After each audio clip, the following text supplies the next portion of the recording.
여러분의 삶에 평화와 행복을 드리는 힐링북 TV 향기로운 책 읽기 시간입니다. 오늘은 러시아를 대표하는 소설가이자 사상가인 레프 톨스토이의 삶과 그가 신앙에 눈뜬 뒤 가장 쉬운 언어로 가장 깊은 삶의 가치를 전하는 명단편 사람은 무엇으로 사는가를 소개해 드릴게요. 톨스토이는 1828년 러시아 야스나야 폴리아나의 백작 집안의 넷째 아들로 태어납니다. 그러나 2살 때 어머니를 여의고 9살 때는 아버지마저 돌아가시면서 고모를 후견인으로 성장하게 됩니다.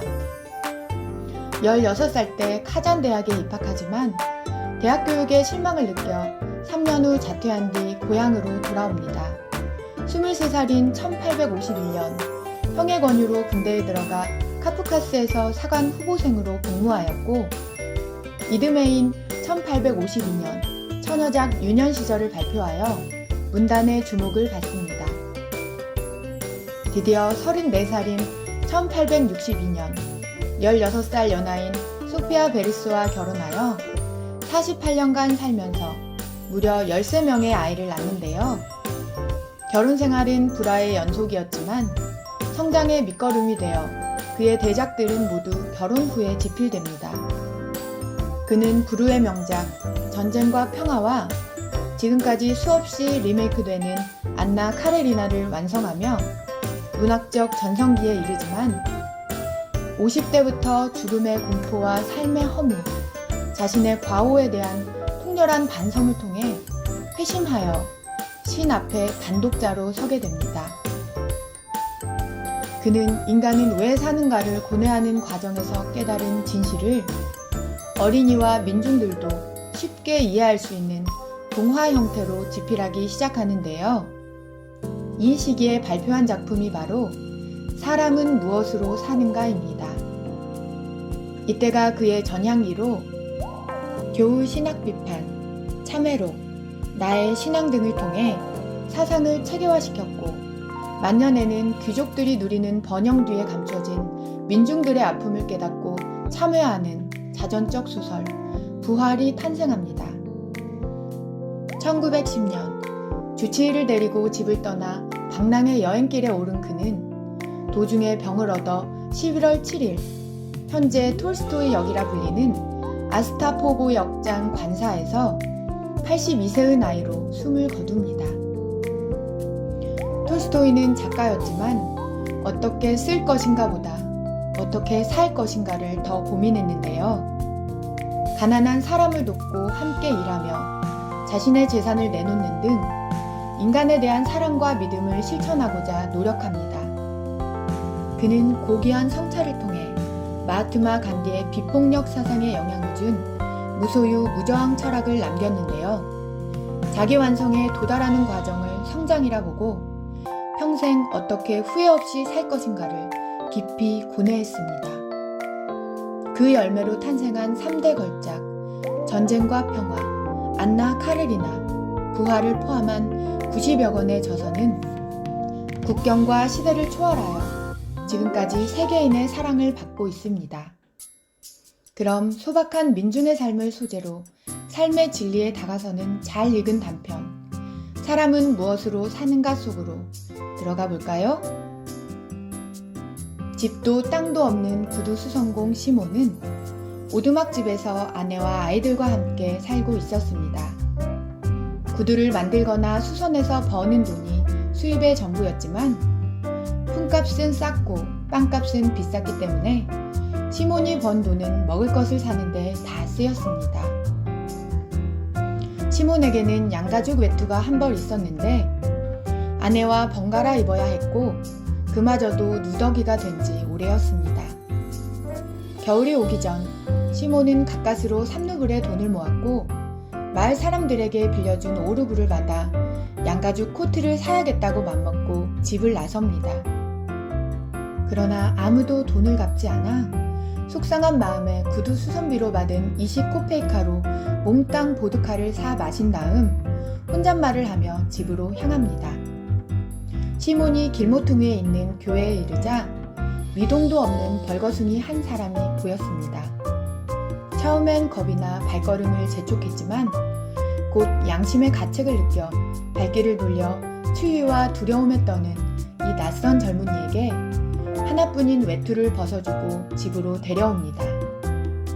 그의 아내 마트리오나도 처음엔 화를 냈지만 당신에겐 신의 사랑이 없나요? 라는 시몬의 말에 마음이 누그러졌고 마지막 남은 빵을 저녁으로 대접합니다. 젊은이의 얼굴이 환해지며 첫 번째 미소를 짓습니다. 젊은이의 이름은 미카엘이었고 시몬은 미카엘에게 구두 꿰매는 기술을 가르쳐줍니다. 미카엘은 금세 익혀 그의 뛰어난 솜씨가 입소문을 타면서 시몬의 형편은 넉넉해지기 시작합니다. 어느 날 엄청난 거구의 부유한 신사가 최고급 가죽을 내보이며 1년 동안 찢어지지 않는 장화를 만들라고 위압적으로 말합니다. 미카엘은 남자의 뒤쪽을 응시하며 두 번째 미소를 짓고 시몬이 주문을 받도록 합니다. 그러나 미카엘은 장화 대신 실내화를 만들어 시몬을 깜짝 놀라게 합니다. 잠시 후 부자의 하인이 급하게 달려와 주인님이 방금 전 마차에서 돌아가시는 바람에 장화 대신 시신에게 신길 부드러운 실내화를 만들어 달라고 요청합니다. 6년 후 어떤 부인이 찾아와 어린 쌍둥이 아이들에게 신길 가죽신을 주문합니다. 한 아이가 다리를 절룩거려 그 사연을 묻자 아이의 어머니가 죽으면서 다리를 짓눌러 불구가 됐다고 말합니다.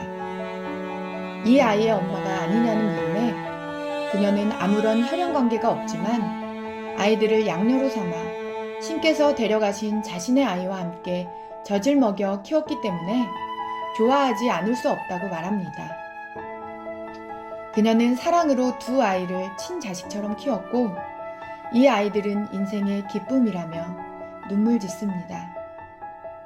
그때 마른 번개가 치는 것처럼 오두막 전체가 환하게 밝아졌고 미카엘은 위를 올려다보며 세 번째 미소를 짓습니다. 부인이 아이들을 데리고 떠나자 미카엘은 시몬과 마트리오나에게 신께서 자신을 용서하셨다며 작별 인사를 합니다. 시몬이 왜 세 번 미소를 지었는지 묻자 미카엘은 신께서 배우도록 이곳에 보내신 세 가지 진리를 깨달았기 때문이라고 말합니다. 사실 미카엘은 하늘의 천사였고 6년 전 남편을 잃고 두 아이를 가출산한 여인의 영혼을 데려오라는 신의 명령을 받았습니다. 그러나 미카엘은 아이들은 부모 없이는 살 수 없다는 어머니의 간곡한 부탁에 차마 영혼을 거두지 못하고 쌍둥이를 엄마 품에 안겨준 채 신께 돌아갑니다. 그러나 신은 다시 그 여인의 영혼을 데려오고 사람의 마음에는 무엇이 있고 사람에게 무엇이 주어지지 않았으며 사람은 무엇으로 사는지 세 가지 진리를 배웠을 때 천상으로 돌아오게 될 것이라고 말합니다. 미카엘은 다시 지상으로 내려와 그 어머니의 영혼을 거두었고 여인이 쓰러지면서 갓난아이의 다리가 깔리게 됩니다. 미카엘은 자신이 거둔 영혼과 함께 신께 날아가지 못하고 날개가 떨어져 나가며 지상으로 떨어집니다. 그때 한 남자가 지나갔고 미카엘은 그가 온통 자신과 가족 걱정뿐이어서 배고픔과 추위로 죽어가는 자신을 도와줄 리 없다고 절망합니다. 그러나 그 남자는 다시 돌아와 자신을 구해주었고 그에게서 살아있는 신의 존재를 느낍니다. 그의 아내도 처음에 자신을 내쫓으려 할 때 죽음의 악취가 풍겼지만 연민을 느껴 먹을 것을 내주었을 때 그녀에게서도 신을 보게 됩니다. 미카엘은 사람에게는 사랑이 있다는 첫 번째 진리를 깨닫고 미소 짓습니다. 1년이 지난 어느 날 한 부자가 장화를 주문할 때 미카엘은 자신의 친구인 죽음의 천사가 뒤에 서 있는 것을 발견하곤 이 사람은 1년 후의 미래를 준비하고 있지만 정작 오늘 저녁까지도 살지 못한다는 사실을 모르는구나 생각하게 됩니다. 그제야 비로소 사람에게 주어지지 않은 것은 무엇인가에 대해 깨닫고 두 번째 미소를 짓습니다. 그것은 바로 자신에게 필요한 것이 무엇인지를 아는 능력이 주어지지 않았다는 것입니다.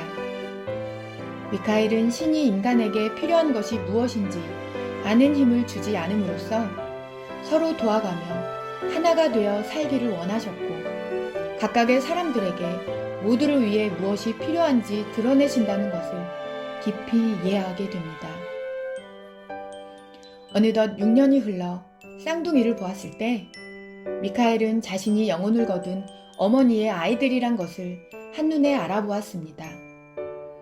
이웃집 여인이 자신이 낳지도 않은 아이들에게 사랑을 주며 아이들을 위해 눈물 흘릴 때 그 여자에게서 살아있는 신을 보았습니다.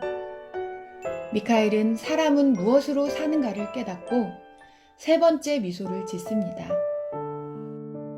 모든 사람이 자신에 대한 걱정이 아니라 사랑으로 산다는 것을 배운 것입니다. 사랑이 있는 사람은 신 안에 있고 신은 그 사람 안에 있습니다. 신은 사랑이기 때문입니다.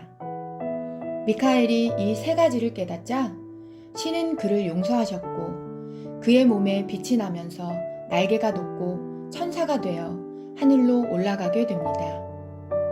사람은 무엇으로 사는가? 바로 사랑으로 산다는 톨스토이의 인생 철학은 한 세기가 훨씬 지난 지금까지 전 세계 거의 모든 언어로 번역되어 여전히 사랑받고 있습니다. 삶의 진정한 의미와 이웃에 대한 따뜻한 사랑으로 충만한 톨스토이의 아름다운 단편들과 함께 세상을 밝히는 사랑의 기적을 실천하는 행복한 나날 되세요. 구독과 좋아요는 사랑입니다.